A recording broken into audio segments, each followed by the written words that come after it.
Hi எல்லோருக்கும் வணக்கம். இன்னைக்கு நாம பட்டாணி உருளைக்கிழங்கு குருமா ரெசிபி தாங்க பார்க்க போறோம். இது பிரேக்ஃபாஸ்ட் அண்ட் டின்னருக்கு நல்ல பக்காவான காம்பினேஷனா இருக்குங்க.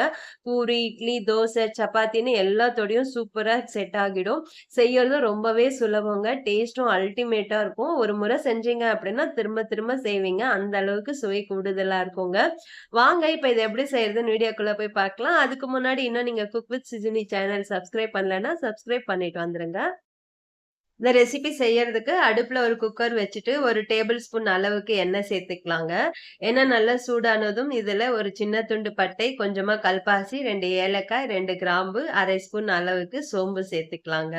கட்டாயமா கல்பாசி சேர்த்துக்கோங்க. அதுதான் சுவைய கூட்டி குடுக்கும். இப்ப நம்ம சேர்த்த மசாலா பொருட்கள் எல்லாம் நல்லா பொரிஞ்சு வந்திருக்கு. இப்ப இது கூடவே பெரிய சைஸ்ல இருக்க வெங்காயம் 2 பொடியா நறுக்கி சேர்த்துக்கலாம். அடுப்ப மீடியம் ஃப்ளேம்லயே வச்சு நல்லா வதக்கி குடுத்துக்கோங்க. வெங்காயம் நல்லா வதங்கி வரட்டும். இப்ப வெங்காயம் ஓரளவுக்கு நல்லா வதங்கி வந்திருக்கு. இந்த ஸ்டேஜ்ல இது கூடவே 4 பச்சை மிளகாய் சேர்த்துக்கலாங்க. வெங்காயம் கோல்டன் ப்ரவுனா வரணும்னு அவசியம் இல்ல. நம்ம இதுல பட்டாணி, உருளைக்கிழங்குலாம் சேர்க்க போறோம். அதுவும் நமக்கு காரம் வெறும் பச்சை மிளகாய் மட்டும் தான். அதனால பச்சை மிளகாய் கூடுதலாவே சேர்த்துக்கோங்க. கூடவே ஒரு கொத்து கருவேப்பிலையும் சேர்த்து மறுபடியும் நல்லா கலந்து குடுத்து எடுத்துக்கலாங்க. இப்ப வெங்காயம், பச்சை மிளகாய் எல்லாம் சேர்ந்து நல்லா வதங்கி வந்திருக்கு. இந்த ஸ்டேஜ்ல இது கூடவே 1 டேபிள் ஸ்பூன் அளவுக்கு இஞ்சி பூண்டு விழுது சேர்த்துக்கலாம். சேர்த்துட்டு அதோட பச்சை வாசனை போறது அளவுக்கு நல்லா வதக்கி எடுத்துக்கோங்க. அடுப்ப மீடியம் ஃப்ளேம்லயே வச்சு வதக்கி எடுத்துக்கலாம். இப்ப இஞ்சி, பூண்டு, வெங்காயம் எல்லாம் நல்லா வதங்கி வந்திருக்கு. இந்த ஸ்டேஜ்ல ஒரு மீடியம் சைஸ் தக்காளிய பொடியா அரிஞ்சு சேர்த்துக்கோங்க. சேர்த்துட்டு மறுபடியும் தக்காளி நல்லா சாஃப்ட்டா வதங்கி வர்றது அளவுக்கு ஒரு முறை வதக்கி எடுத்துக்கோங்க.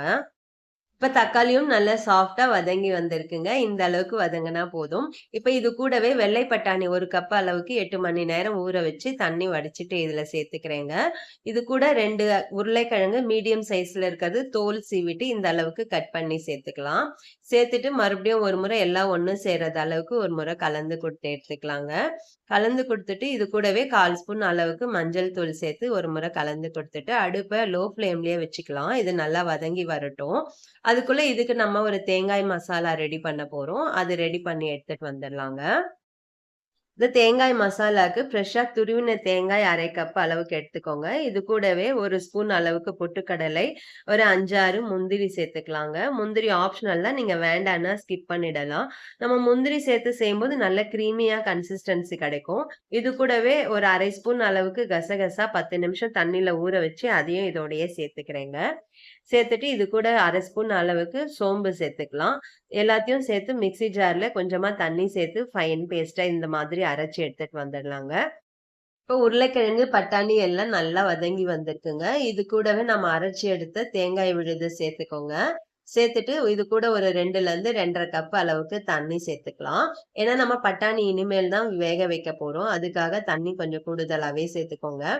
நீங்க பூரி, சப்பாத்திக்கு செய்ய போறீங்க அப்படின்னா, இந்த அளவு தண்ணி கரெக்ட்டா இருக்கும். நம்ம இட்லி, தோசைக்கு சாப்பிடுறோம் அப்படின்னா, தண்ணி இன்னும் கொஞ்சம் 1 கப் அளவுக்கு கூடுதலா வச்சுக்கோங்க. இப்ப நான் இதுல 2 1/2 கப் அளவுக்கு தண்ணி சேர்த்துருக்கேங்க. இந்த குருமாவுக்கு தேவையான அளவு உப்பு சேர்த்துக்கலாம். சேர்த்துட்டு ஒரு முறை எல்லாத்தையும் நல்லா ஒண்ணு சேர்றது அளவுக்கு ஒரு முறை கலந்து குடுத்துடலாம். குக்கர் மூடி போட்டு ஒரு 3 விசில் வச்சுட்டு ஸ்டீம் அடங்குனதும் திறந்து பார்க்கலாங்க. ஏன்னா நமக்கு பட்டாணியும் வெந்து கிடைக்கணும். விசில் வந்து ஸ்டீமும் அடங்கியாச்சு. நல்லா வெந்து வந்திருக்கு பாருங்க. உருளைக்கிழங்கு, பட்டாணி எல்லாம் பெர்ஃபெக்ட்டா வெந்து வந்திருக்கு. குருமா கன்சிஸ்டன்சி கரெக்ட்டா இருக்கு.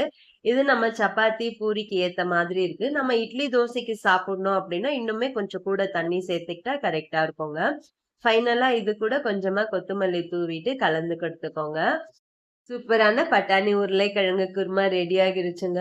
உண்மையிலேயே பிரேக்ஃபாஸ்ட் அண்ட் டின்னருக்கு பெர்ஃபெக்ட்டான சைட் டிஷ் இதுதான் சொல்லுவேன் நானு. அந்த அளவுக்கு டேஸ்டியா இருக்குங்க.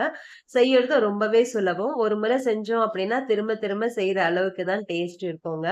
கட்டாயமா நீங்களும் செஞ்சு பாருங்க. செஞ்சு பார்த்துட்டு எப்படி வந்ததுன்னு கமெண்ட் பண்ணுங்க.